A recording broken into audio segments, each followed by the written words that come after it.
We are back, and it's one day at a time. Oftentimes, this segment can go from sad to happy. It comes from difficult to encouragement, and also we will be feeling all the emotions as we do this episode, as we do this show today. But the bottom line is, we just want to encourage you. We want you to know that no matter what you are going through, there is still hope, and you can find grace even in those difficult moments. We're going to be looking at the story of a father and a mother having to take care, or rather be caregivers to their own daughter, who is 1.6 years old. So still a little girl, but having to fight so many battles. But it is such a hopeful thing when we see that the parents have not lost hope. They are still here. They are still encouraging us. And I think this is what One Day at a Time is all about, so that we remind you that no matter what you are going through, God is in the midst of it, and you will not fail, but you will rise again another day. So we're going to be beginning this wonderful show, but just to remind you that we are live on YouTube, so you guys can watch and also share that link with a friend. And you can also send us your messages, any comments, feedback, questions you may have. The number is on your screen, 0708 222 323. Without much further ado, allow us to welcome our very good guest who is here with us today, Antony. How are you doing? Oh, fine, thank you. We are glad to have you, and that smile on your face is great. Pleasure. I'm happy to be here at the Hope TV. Thank you. Yeah. Thank you for making the time. And maybe you can give us an introduction of who Antony is. All right. My name is Antony Perez Wanjiru, and I'm a born-again Christian. Yeah. A member of Sitam Thika Road. Okay. And Grace Obari. And our former is Pastor Joroge. Currently, I'm a graduate of psychology from District University. All right. With a Bachelor of Psychological Science and Counseling, minoring in communication. Currently, I'm doing some internship at Madari Hospital, and also I'm a Uber driver. Oh, really? Yeah.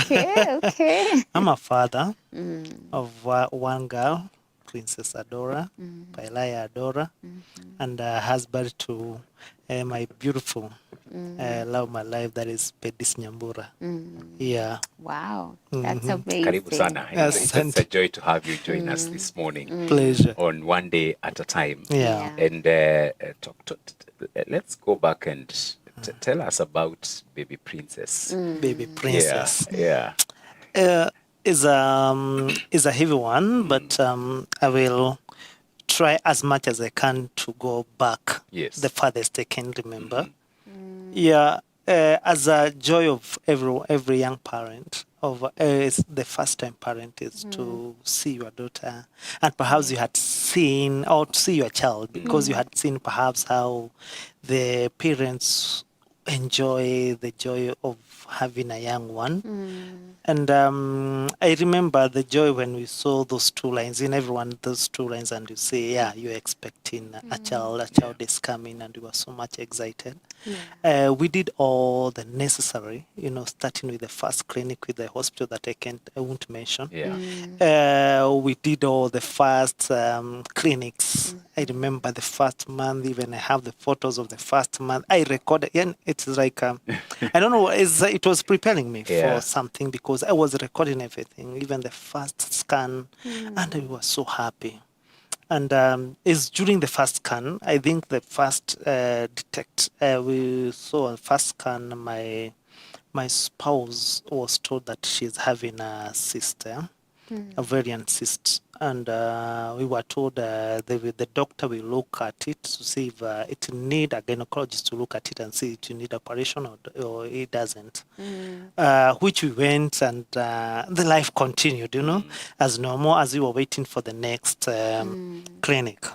Which we went to a different hospital, though, and when we went to a different hospital, the scans showed that the cyst has disappeared, which is normal. I am not so deep in medical, but the little one I know is that cysts sometimes comes and disappear. The ovarian cysts come and disappear, but sometimes they can become tricky. And now on our third month, my spouse started experiencing pain, and we were wondering, is there a problem with our pregnancy? A big pain to a point now. It was to a point she was almost going unconscious. I had to rush her to the nearest hospital, Yeah. which she was diagnosed that, and after all the scan and everything, she was told that she's having a cyst torsion. This is where a cyst become a bit bigger, then because of pregnancy and pull and push, it twists. It twists. Therefore, you can't save that ovary. Yeah. Now we had to undergo. She had to undergo an operation at 4 months, an emergency operation, and they had to lead to cut off the ovary. That is the first painful scenario. Yeah. Because it was, when it is about operation, my spouse is pregnant, we have to sign so many forms and those forms, they are not very good. No, the approvals. Yeah, in case of everything is in case of everything. And after that, things looked to be good. After that, God is good and gracious, because she was stayed at the theater, but she came back to me through the grace of God. Yeah.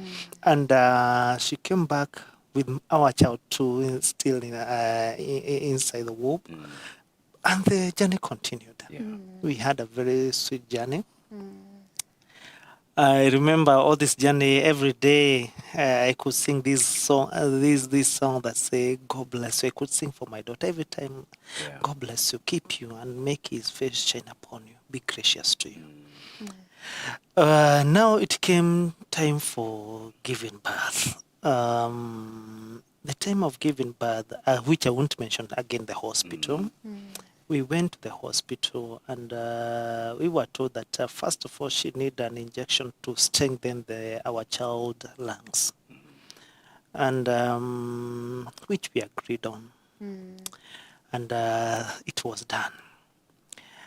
Then there was an because when there was an induction, because the progression was like 2 centimeters, not progressing, Yeah. and then it progressed like 6 centimeters. Then all the way from I remember Thursday, Friday, nothing, no progress. To a point now, I was, every father, you feel this nervousness. I was now in up and down, like, why are you people not taking her to theater? Now, doctors, we don't have to take her to theater if we don't have a reason to. And me, I could tell them, I am feeling you. Because, for example, because I was with her all this time, there was sometimes she was told not to sleep on certain side because of, I don't know, breathing or something. I don't know, left side. I can't remember which side specifically. But because of pain, it was unbearable for her. She could sleep in any side, and you could tell me, just stop. Just tell them, take me to theater. To a point now, it was on Saturday. I remember 13th on 07/2024. Saturday at around 2 afternoon. The doctor came, and they were doing all those, I don't know what we call them, but taking those tests for the kid to hear if the movement is okay, the heart is well. And now they say the heartbeat is going low for my kid. And now it was a rush against time to theater. Yeah. It was frustration. Okay, as I speak right now, I'm speaking medical, completely medical field, no spiritual perception I'm speaking about, because also I had a lot of struggle spiritually. Even the day before, that was Friday at night, I had a lot of dreams about them. And now it was so fatiguing, mental fatigue. God is good. After they went to theater, I met my daughter and my beautiful wife. But something was amiss a little bit to my daughter. I saw her very brown. And I was like, I'm not this brown. You are brown, but not that so brown. brown. Not so brown. Yeah. Yeah, and my wife is all this brown. Yeah. Hey, how comes we are bringing a kamzungu? Yeah. But I could see, I knew it's the way you feel your blood, your bone, and everything. And I was concerned. Okay, everyone, because me, I'm an orphan. Now, whoever was close to us is our mother-in-law, who is the mother to my wife.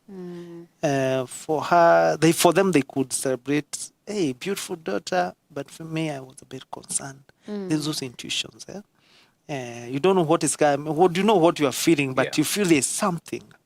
Could feel there's something wrong. And then I didn't want to bother my wife because of that recovery and operation. Remember, there was this mistake that my wife was not supposed to go and try to give birth normally because having gotten a surgery, a full for ovarian, when you say cutting ovary, that is a full surgery. Then those muscles were not strong enough to push. Therefore, that was one of the biggest mistake that was done because those muscles could not have pushed it. Let me ask before you continue. Did the hospital where your wife now was to deliver, were they aware of the initial surgery? Completely. Yeah. I had provided all the details and all the documents because I normally carry all the documents with me. I am this man of every detail matter. Yeah. And now I was concerned again when I saw my child is not suckling. I could see she's at the I don't know how the courteous word to use, but at the edge of the breast, but she's not suckling well. Let me use the light term. She's trying to suck, but somehow you can see she's a bit weak. She's not suckling, and I was a bit concerned. Again, I went to the nursing station, and I told them, I think my child is just putting the breast in the mouth, but she's not suckling. Yeah. And then they complain the nipple is one that is a bit broad, all those things. We stayed for the first day because we were not raised. And almost the morning of the following day, we saw other parents being prepared because in that hospital, they normally prepare the group of parents who are going home. And during my other stage, I want to warn anyone who is watching me, seeing the hospital on the internet and seeing the reviews. It might be they are allowing you to see the reviews that favors them. Perhaps there's something they have already scrapped away because I came to see later a lot of complaint. I told the nurse, I think my child is not suckling. They didn't do anything. They gave me reasons. I am trying to gather all information I think that can write a book for my daughter, even when I'm not there. Now, this day, they are preparing everyone to go home. And here we are. We have not been summoned. And I had to go and ask them, everyone, you are preparing people to go home. Why are you not preparing us to go home? Yet they are saying everything is okay. Everything is okay. Yeah. They came. Now, they came again as a group again. They used to appear as a group. But, your child seemed to be having something called jaundice. And now, when you're told something you don't know, it's just Googling, what is this? Now you have to Google. It will give you all the shocks of life. Oh, yes. It's true. Jaundice again. And what's the reason? What's the reason? Because your child is not suckling from yesterday. And I was like, did I tell you people yesterday? You were there. You at the station. I was so much frustrated to a point. Where tell this you laugh because it's not a laughing matter, but you laugh. I told my beautiful girl, just press the milk. Use your heart. Press the milk to anything. I don't even know what we used. And then I had to go and try to open my daughter's mouth and put a finger. If you are grown in shaz, you know how we used to do to the calves. To the calves. She can't relate. It's true. I will not touch it there. There's the way we used to try to do to calves so that we can at least soothe them to take the milk. Now I put the one finger in frustration. I'm like, why have not taken milk from yesterday? I tried to put the finger and I could feel my daughter is suckling my finger. And then I put a milk where? Just a small drop. As she'd suck my finger, she'd suck to tears to a point I was crying. I was, what is this? Now from there is a rush again. It's time. My child was taken to a phototherapy, which I don't even can remember very well if my daughter was covered. That one I don't want to give a testimony that I can't remember very well. That is the only point I don't remember. I had taken videos even when she was there, but she was taken to a phototherapy, and they call it phototherapy, which took 24 hours. But at night, that now was on, I think, heading to Monday. At night, I went there at around 3. I found my daughter gasping for breath. You know how gasping to a point that almost you can see the dissection of the two ribs. And I went to, the nurse was there. My daughter, by then, my thought was thinking my daughter is going, because I could see her doing like that, and then trying to pull one leg like this, one hand like this, which you remind me, you come later to what happened now. To that side, I could see my child trying to raise when gasping for breath. And then that nurse just brushed my concern and told me, these are normal things, are they? Phototherapy. Later, I didn't tell my wife because I knew she would cry. Because me, what I saw a child was going. You know, a child was born one day or 2 days ago, and then gasping for breath to a point you are seeing every ribs. I could say, hey, something is odd. She brushed, which I came to realize later she was a student nurse there. I didn't tell my wife, but later they came as a group again. Your daughter, oxygen has gone low. We need to put her under oxygen. Ask them. I told you an hour ago. My child has been suffering all this an hour, for a whole hour. You are helpless. You don't know what to do. Okay, under the oxygen. And then like that, we were allowed to, we were discharged, and we went home as any other parent. We were so happy. But someone said a comment as we were leaving. One of the nurses there told me a comment that be careful about your daughter.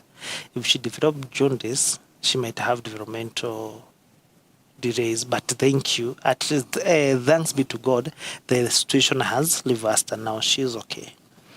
We went home, and as you know, every parent had to prepare. I had prepared everything, how we you know, as a first-time father, you prepare everything. Like, you don't want any, you know, how we say, you plan for something. I had planned for all these good things, how she would come and stay well. And because my wife also was waiting, she was on her final exam. She's a nurse now. She's a graduate nurse.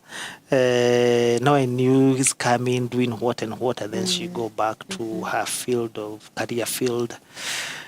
Now when we came home, I think it's after 3 weeks, I saw my child doing something like, just like we don't call it a twitch because it was not a twitch, but a tremor, like a shock.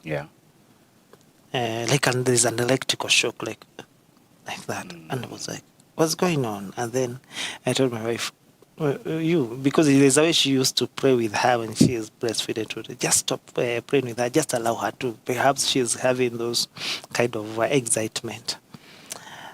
On second month, my daughter now started, not like that, but she started now throwing, when she's waking up, throwing one, like a twitch. Throwing one hand and one leg on one side, and she could do just like that. And then like 2-3 times. I was concerned again. Okay, everyone around was saying it's normal because my child is chubby. You know, she was she was 3.5. And therefore now Carmen, Carmen is, I think because I have genes of Luya. I'm half my father is a Luya. No, she used to look very healthy. And that concern of twitching, I took her to a hospital for the first clinic. The doctor said, the pediatrician said, she's okay. At 3 point now, she was heading almost to 4. This is a very healthy girl. When we came home, something told me, this is not normal. When she's waking up, the tremors are increasing as the days goes by.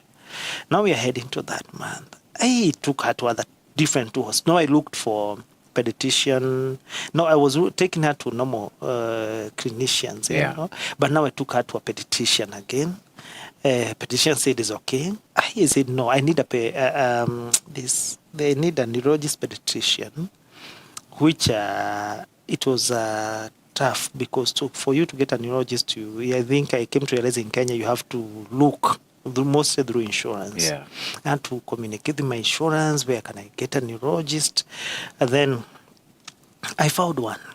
When this one looked at told me, your child looked to be okay, but I have a concern. Because now you are concerned at 3 months, my child is not smiling.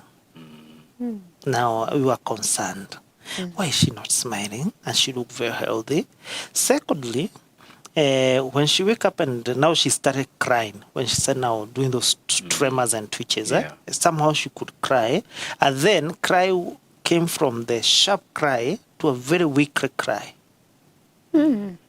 Something now started giving me concern. It's very young, as 2.5 there. Yeah. Now these 3 months we have been told is okay, your daughter looked to be good, but you need to check the eyes.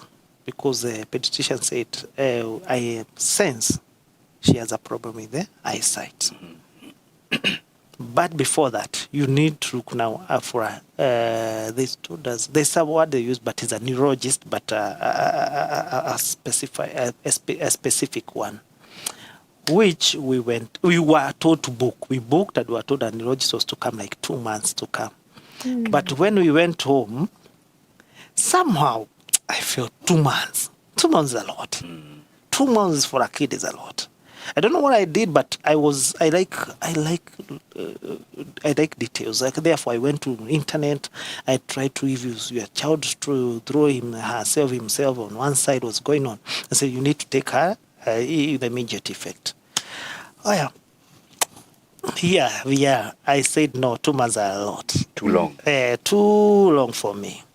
I looked for a hospital now outside the insurance. I looked for a hospital which is known. I think I just mentioned Gertrude. Yeah.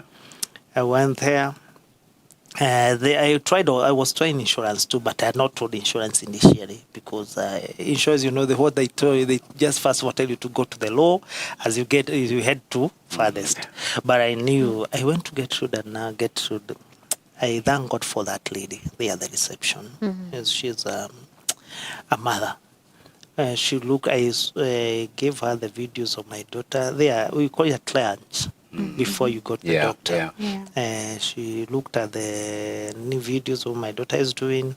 Said, who told you this is a problem? I said, me, no one has told me. I will just consider. Because many people don't realize this is a problem because you can think it's praying, the child is praying, the child is just happy. I told me, just do register then, you enter to the doctor.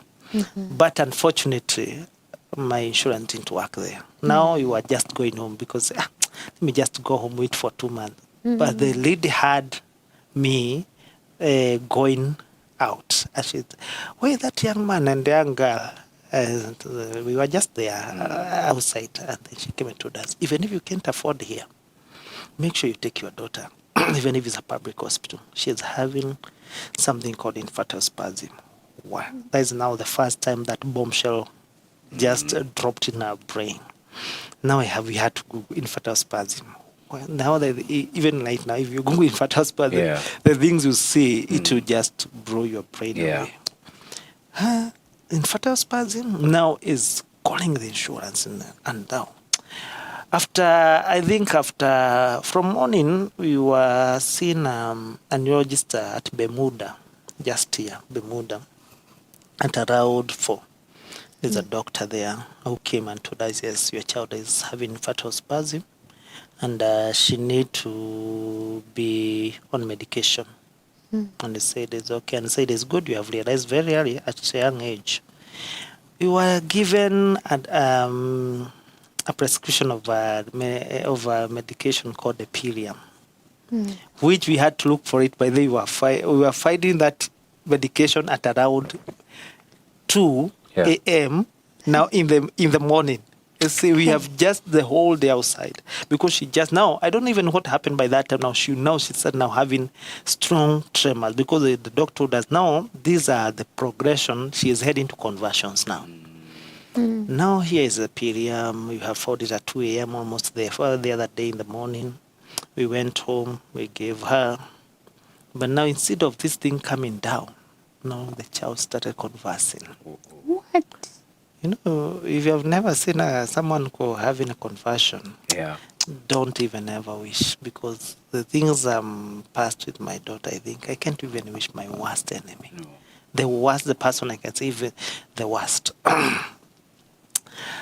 Now, trying to reach the doctors, is difficult sometimes. I tried to look for this doctor almost 2 days, and I was not reaching him until I wrote him a message that from the time he gave me the education, my child has been worse. Now, I think he saw that message and he told me, you need to take your child immediately. That is a case of emergency to Nairobi West. That's how journey started. Wow. Where? Wow. I was looking at, as you said, we Google. And indeed. Mind blowing. Wow, yeah. A serious form of epilepsy that occurs in babies. Yeah. Usually between 3 and 8 months. Yeah. Sudden, brief, clustered stiffening or flexing of the body, as you are saying, throwing and all. You rush to hospital because you are told it's an emergency. Yeah. No, it was now rush. Yeah. We rushed to hospital to Nairobi West. Now here, it's not me, but they had to call insurance. Because insurance is the one had given me the neurologist. Therefore, I had to call them again. I told them the neurologist told me to take my child to Nairobi West. They told me it's okay, just go. Therefore, I went there at the approval. Yeah. I went to Nairobi West Hospital. My child was admitted there for almost 3 months. But now, the first month, it was scan, MRI. And now my child, the first diagnosis of my child started coming in. That is, she was having brain atrophy. Brain atrophy is in case that the front side of the brain has shrinked because of, according to the neurologist, mostly it happened during the birth. For the lack of better word, let's say that negligence there during birth. Looking at my beautiful daughter, I looked at her and I cried and I said,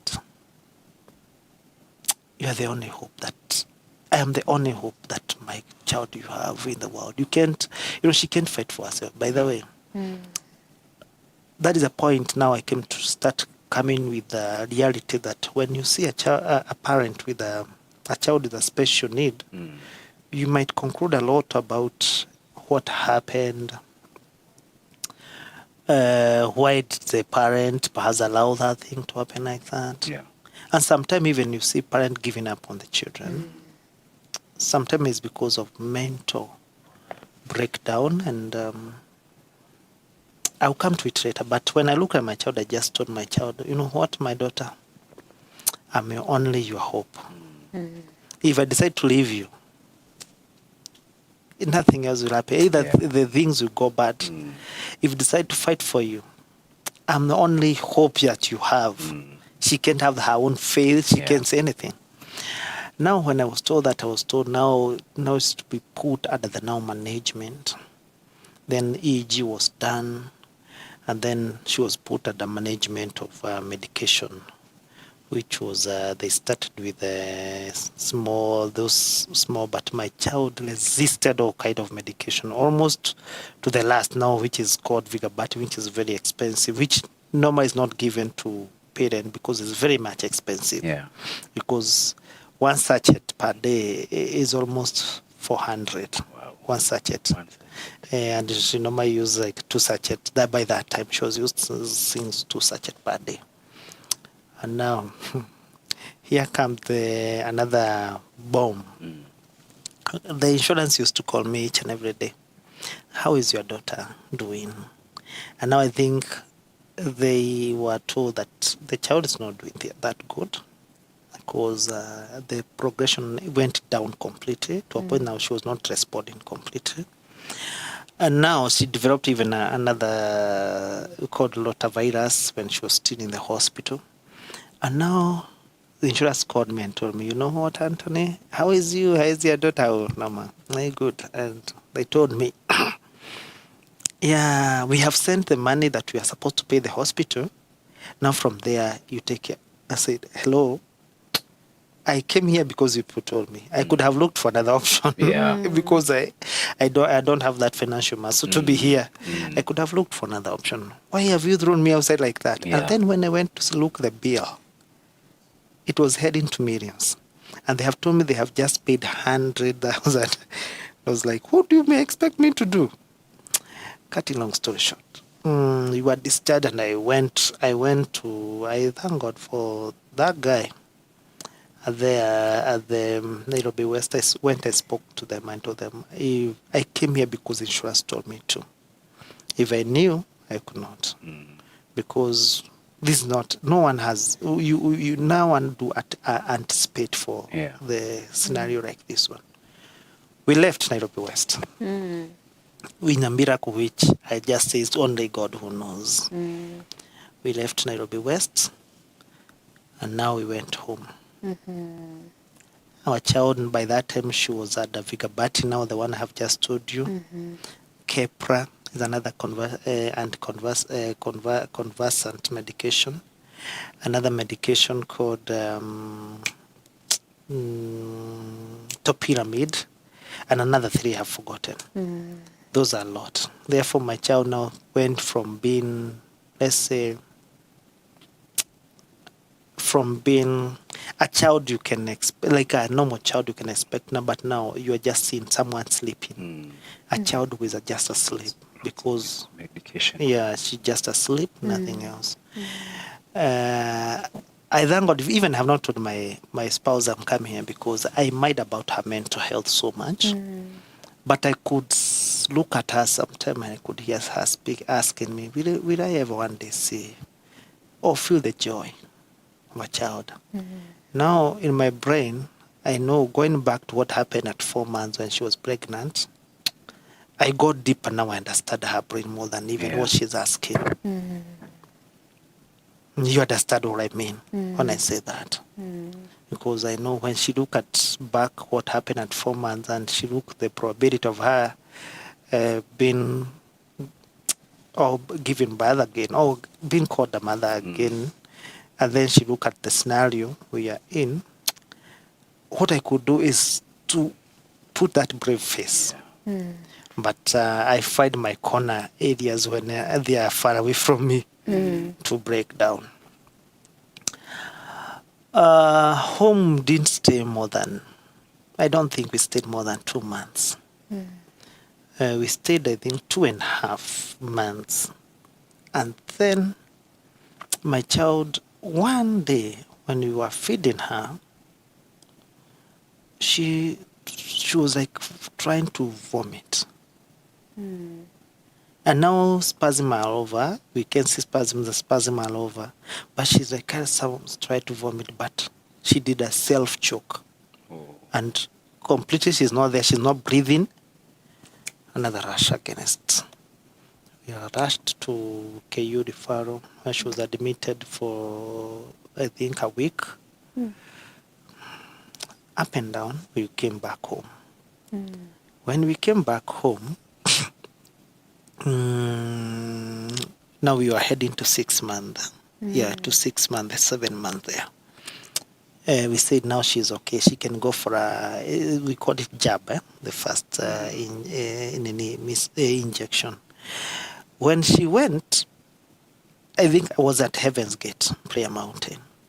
And now my spouse and I have taken her and told her, what you do, just take great concern about it. But I was hesitant, but I said, I was okay. If we have stayed 3 months without spasm, it's okay. She seemed to be recovering. It's only that the body tone is very weak. Now when I was they took her to that jab. The following day spasm I think it triggered spasm. Conversions now. No, conversion, don't joke with it. Rush again to the hospital. We stayed for another 3 weeks in the hospital. Management, we are good. We came back. Coming back, I don't know just what happened. Now the heaviest journey started there. When she came back, I think after 1 week now, conversion started coming. Like, have you ever been with a child to a point you tell God, if Lord, you can't, or there is no way out of this, please let my child rest. Because I could see the suffering, because I'm trying to think a child, so you have ever been with a child, a toddler crying, and when she's crying, then a shock just comes, it's electrical shock to the brain, and she cries, and before even she starts crying, another electrical shock comes, therefore she like statue.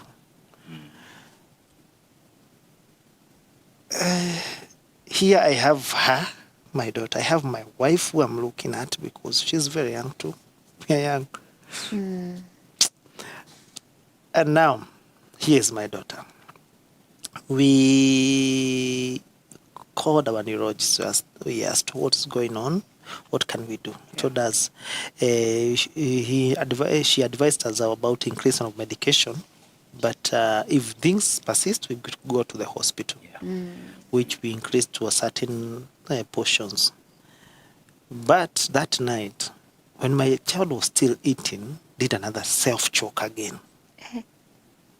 And now I remember when in the hospital we were told, God have rescued this child, because if a child go to, if a child is choked, you give her 5 minutes. Because she was not even, you could not even feel anything. No. She was even the body was flat, completely like she's not there. Yeah. We rushed to the hospital, but at KU, I think the hospital where we went to, but I think they were used of seeing her coming, and I won't conclude for them, but they told us there is no bed, but our child need to be admitted. We were referred to now National Hospital, where we went to. We stayed for 2 months again. There, she developed something else called acute pneumonia. We stayed there, first month, second month. On third month, I think there was no change now, because of they normally try to push you out if at all you have overstayed there and there's no improvement. We were discharged. I don't know even how we were discharged. And we went home. But it was on Sunday, and we probably still have those photos. It was on Sunday, and I prayed and to go, please, God, don't. Let's get rest. Yeah. I can tell from 2024, I feel like I've not stayed. By there is like I am still in 2024. Yeah. That is November 2024, because I just hear Monday, Sunday, Monday, Sunday, because most of the time in hospital, like time has stopped. When we went home, it was on Sunday. At night, my child did another choke again. Another rush to referral. I had almost to kneel down to tell referral, please admit my child. Because either you are telling me to go with her home to die, because this is scary. Imagine if at all because I remember we were so scared to a point now when we were rushing to hospital, my spouse, my babes, had to pull all the strength to the chest to try to resuscitate her. And when she's screaming, she's crying, of frustration. Now, KU deferral now, we stayed good 7 months. That is last year. There, she had a lot of tests. Now they could see there's something perhaps big that this underlying condition that is big that they are not seeing. She was told to do something called GAD test, your gastroesophageal GAD test, which we went, and she was diagnosed with stage 4 gastroesophageal GAD test. Then that all this medication has been taking all this of lying down, not moving, it has eaten the sphincter. That sphincter is the one that prevents the backflow of the food. That means that she's having aspiration. That means there's some particles of food that's going to lungs. Therefore, now we are studying between the lungs collapsing. What next? She needs to stop eating with the mouth. I'm like, what are we saying? Where?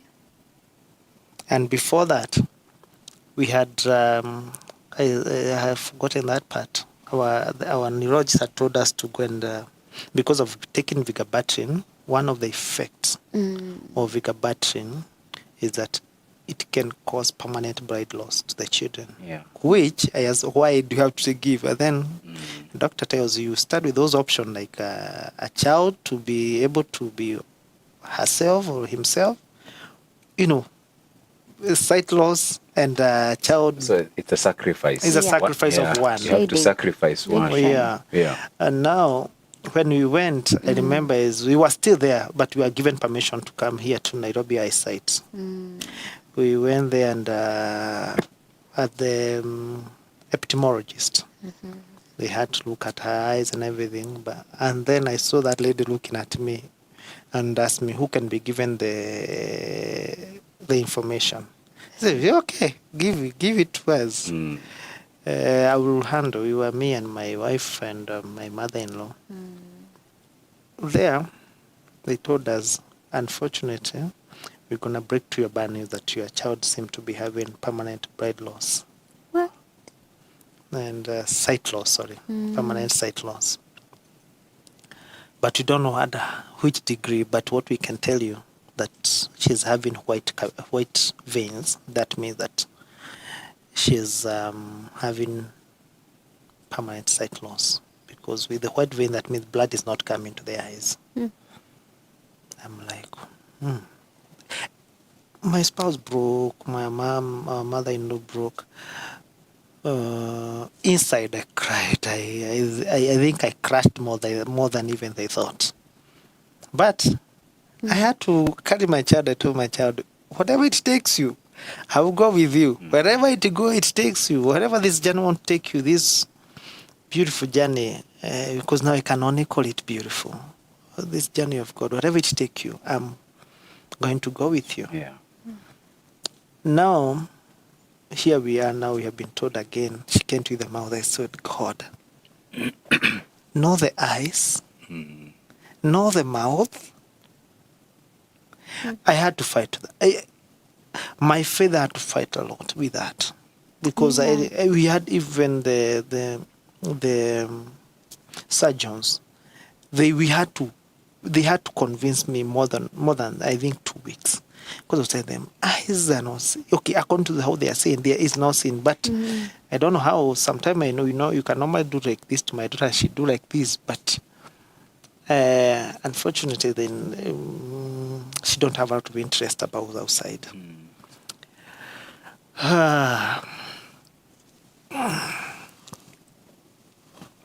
That's tough. Yeah. Sight and then food. Yeah. Now they told me she need an operation, which were 2 operations.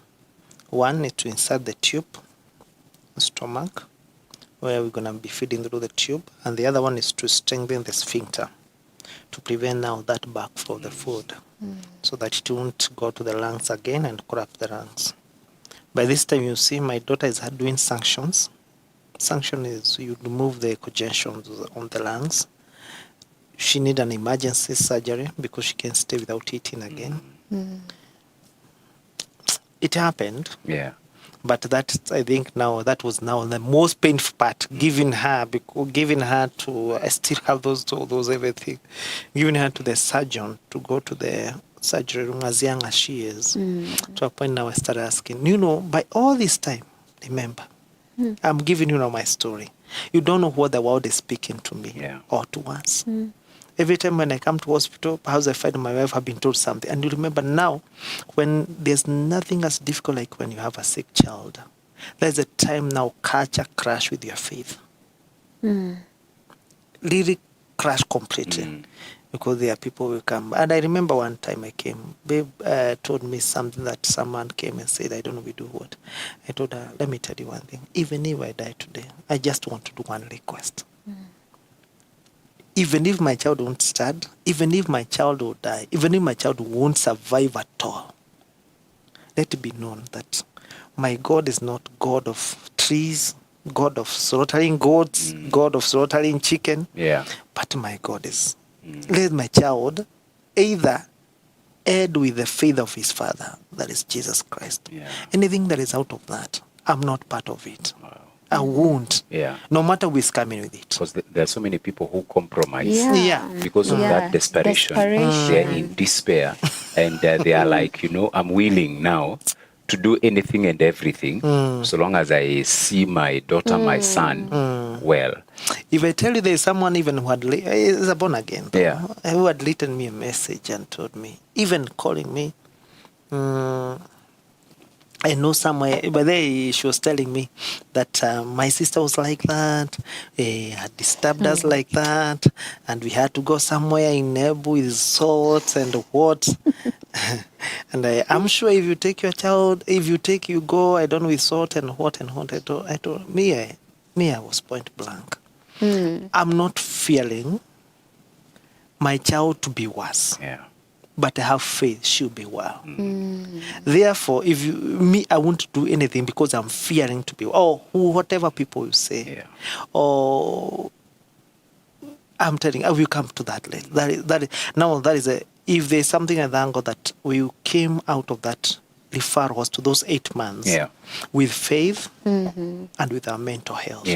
That's how we entered, because there were many people who were coming, but many voices. I remember one day even a nurse, I came and babe told me, there was a nurse who came here to ask me that, have you done this? Have you gone to feel? I don't know. Have you done this? Have done this? To a point that the nurse was saying, this is so much for a young kid. God is good. Operation was done. My child didn't respond too well. She went to ICU. And things now went to us. Her pressure, I'm telling you, pressure went to 200 and something to a point. A child, pressure going to 200, it was so bad. To a point that doctor called us. And they gave me a call because by the time she was at the ICU, now even my baby was allowed at least to go outside because now it's total care with the nurses. We were told, we want to tell you people your child is critically ill and is not responding well. Basically, after theater, 1 to 2 days, your child is supposed to be recovering, but your child seems not to be recovering. Now you see we have put her under life support machines. Oh, she was under machine. So tiny. So tiny.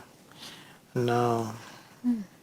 He told us that don't switch off your phones.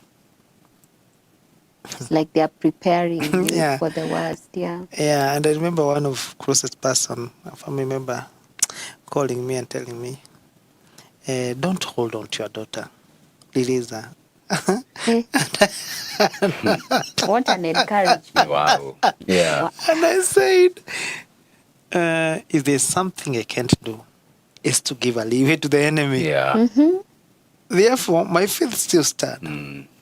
Even if worse thing happen, I'll be in that fire with my faith. But I won't say that I have released you to where? To who?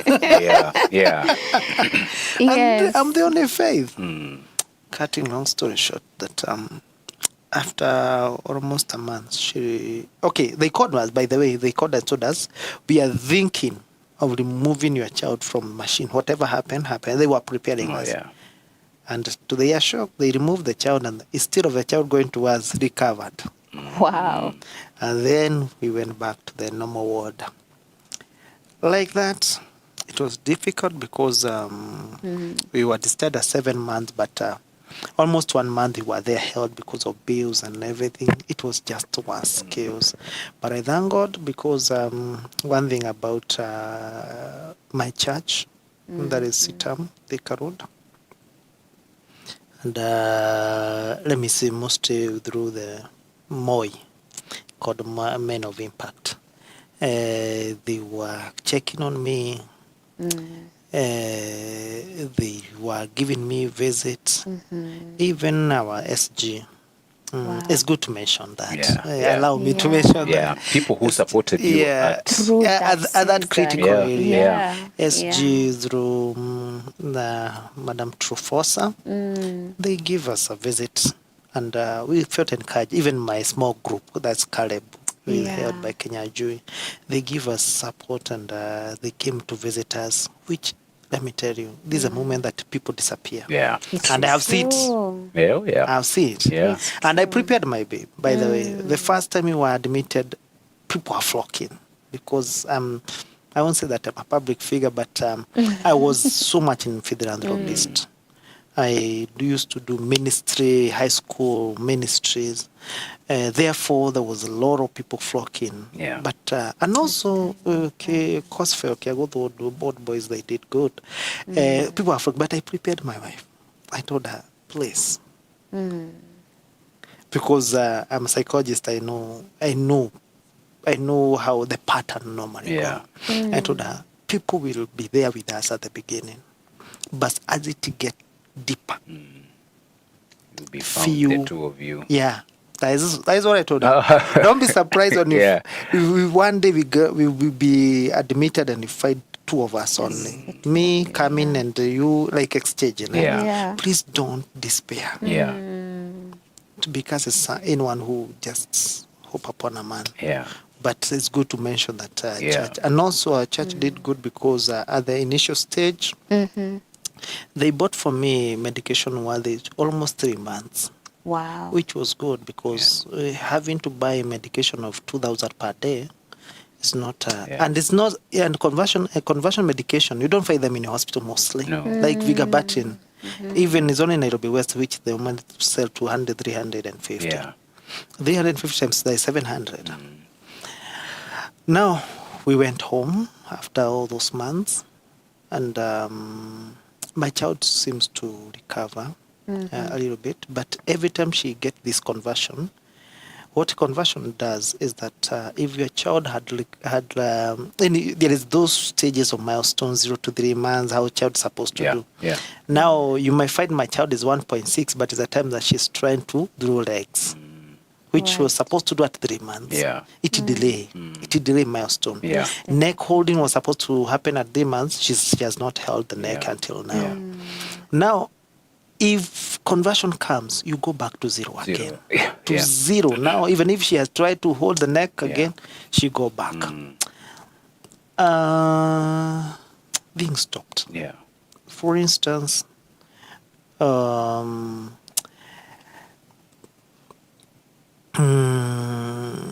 like I don't know how to say, but I can say, for instance, like everywhere you had prepared the a minute. Yeah. It's taking one day at a time. You know, Yeah.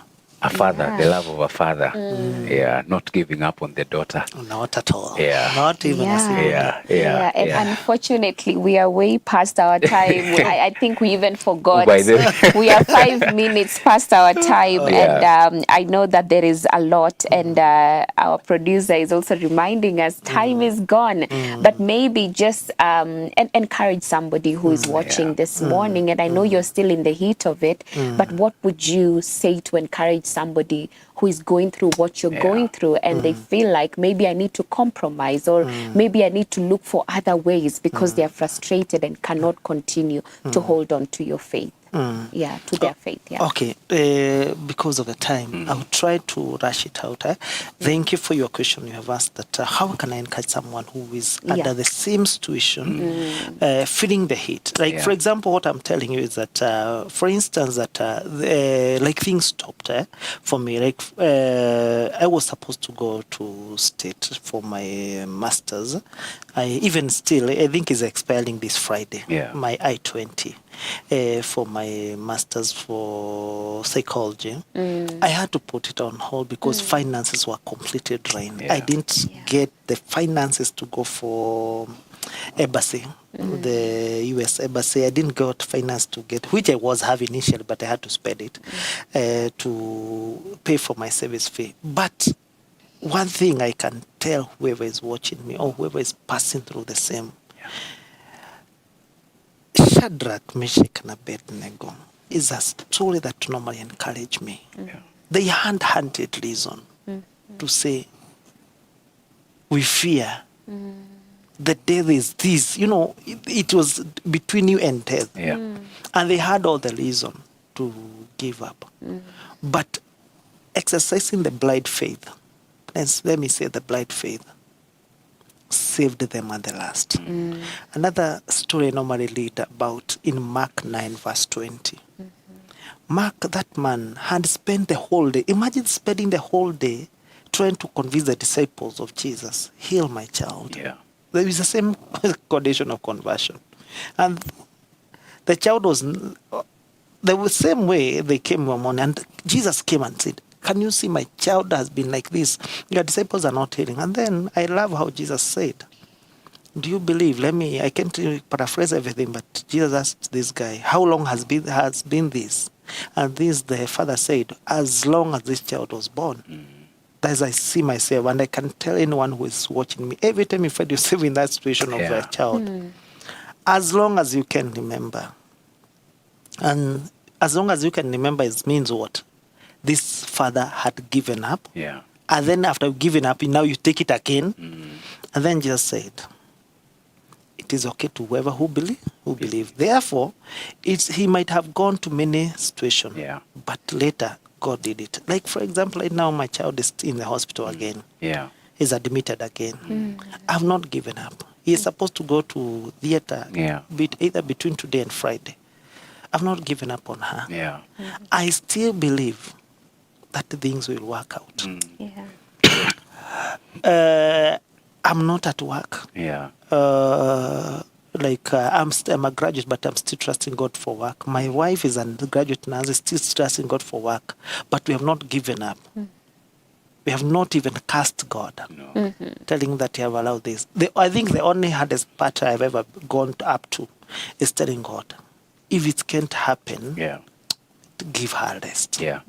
How can people get in touch with you? If you want to get in touch with me, you can use my M-Pesa number or my contact number is 0701 284. Sorry. Am I? How they can get in touch with you? If you want to get in touch with me, you can use my contact. That is 0701 484 888. All right. Or at my Facebook is Antony Perez Humanitarian. Anto, thank you so much. Thank you. This is a story of inspiration, a story of hope, a story of a father who has not given up on the daughter. And we continue to pray for your girl that, yes, you will see the goodness of the Lord and she will see the goodness of the Lord in the land of the living. Thank you so much for opening up and sharing your story. Asante sana. Thank you. And thank you so much for tuning in. We have extended 10 minutes. And so apologies for that. But it was a story that we needed to hear. Definitely. And I know that you are inspired and you are encouraged. Thank you so very much for your time. It's been real. My name is George Gishoro. And my name is Beatrice Nudi. Keep hope alive.